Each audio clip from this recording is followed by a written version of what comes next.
नमस्कार और स्वागत है हमारी आज की चर्चा में। आज हम एक ऐसे जापानी शब्द पर बात करने वाले हैं जो आजकल हर जगह सुनने को मिलता है, इकिगाई। हम सबने शायद वो 4 सर्कल वाला वेन डायग्राम कहीं ना कहीं देखा है ना, जो एक लंबा और खुशहाल जीवन जीने का रहस्य बताने का दावा करता है। आज की जो हमारी बातचीत है वो Ikigai the Japanese secret to a long and happy life किताब पर आधारित एक स्क्रिप्ट से निकली है। हमारा मकसद सिर्फ उस डायग्राम को दोबारा समझना नहीं है, बल्कि उसके पीछे जो पूरी फिलॉसफी है उसे खंगालना है। हम ये जानने की कोशिश करेंगे कि ओकिनावा के लोग जो दुनिया में सबसे लंबी और सेहतमंद जिंदगी जीते हैं, वो असल में इसे जीते कैसे हैं।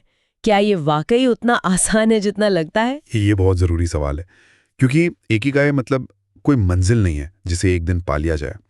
ये कोई चेकलिस्ट भी नहीं है, ये तो जीने का एक तरीका है, एक नज़रिया है। इसे सबसे खूबसूरती से शायद यूं कह सकते हैं, सुबह बिस्तर से उठने की वजह।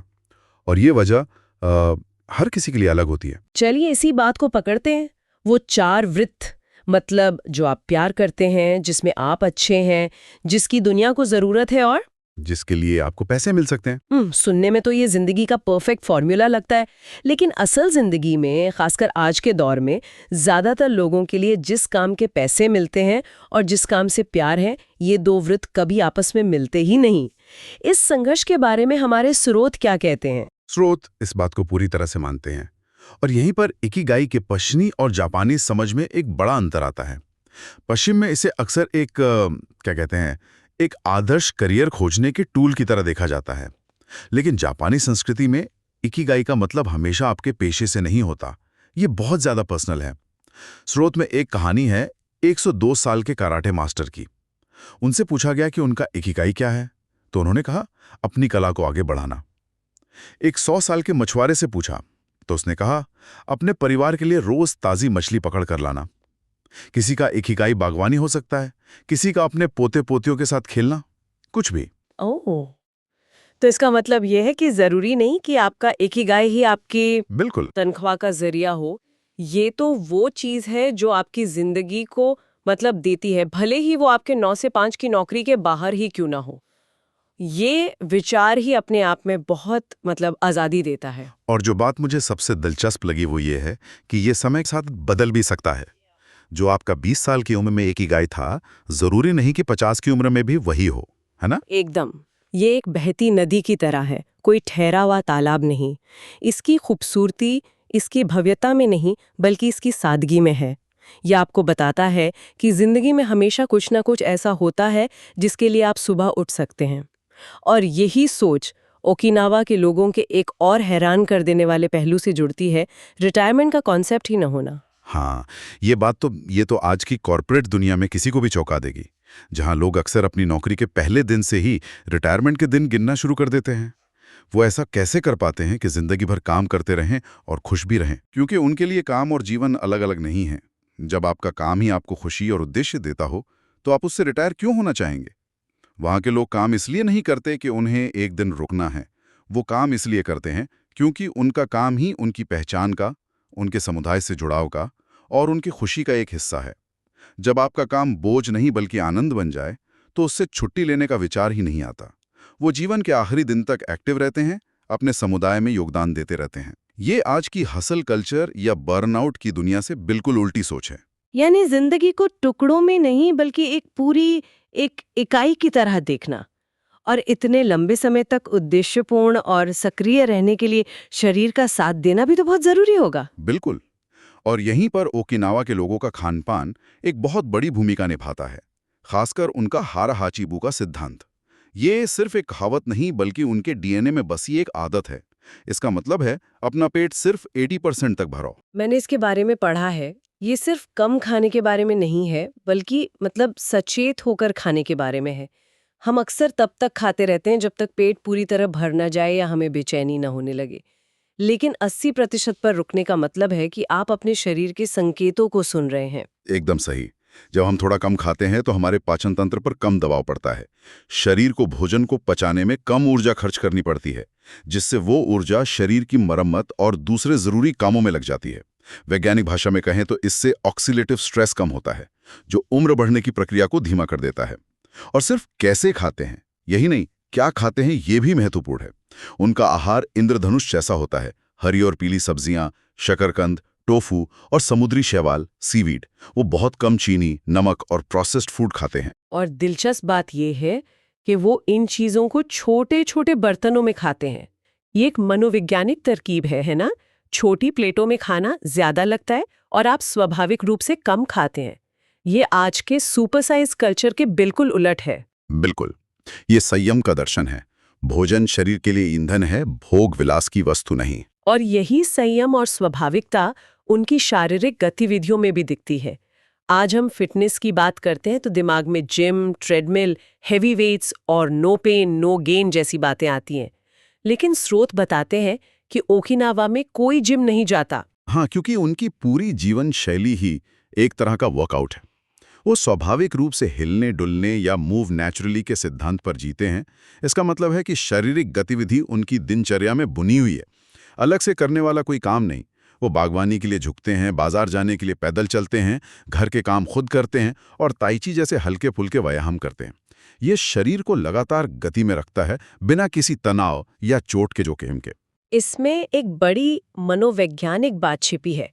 जब आप किसी चीज को वर्कआउट का लेबल दे देते हैं तो वो एक बोझ बन सकता है जिसे करने के लिए इच्छा शक्ति की जरूरत होती है। लेकिन जब चलना, बागवानी करना या दोस्तों से मिलने जाना जीवन का हिस्सा हो तो उसमें कोई दबाव नहीं होता, सिर्फ एक सहज प्रवाह होता है। आपने प्रवाह या फ्लो शब्द का इस्तेमाल किया और ये बहुत महत्वपूर्ण है। उनकी गतिविधियां ऐसी हैं जो उन्हें फ्लो स्टेट में ले जाती हैं, जिस पर हम बाद में बात करेंगे।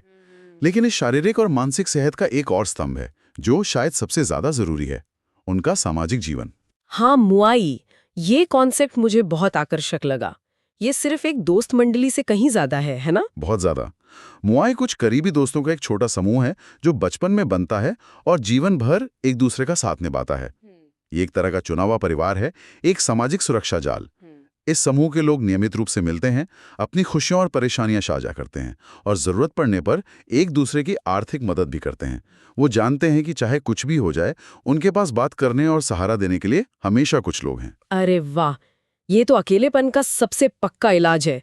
आज के दौर में जहां लोग सोशल मीडिया पर हजारों दोस्तों के बावजूद असल जिंदगी में अकेले हैं, वहां ये विचार बहुत शक्तिशाली है। और दिलचस्प बात यह है कि विज्ञान अब इसे साबित कर रहा है। कुछ स्टडीज तो यहाँ तक कहती हैं कि अकेलापन और सामाजिक अलगाव दिन में 15 सिगरेट पीने जितना खतरनाक हो सकता है। ये आपके दिल की बीमारी और डिमेंशिया के खतरे को बढ़ा देता है। तो ओकिनावा का ये मोई सिर्फ एक प्यारी सी सामाजिक परंपरा नहीं है, ये सचमुच में एक जीवन रक्षक प्रणाली है।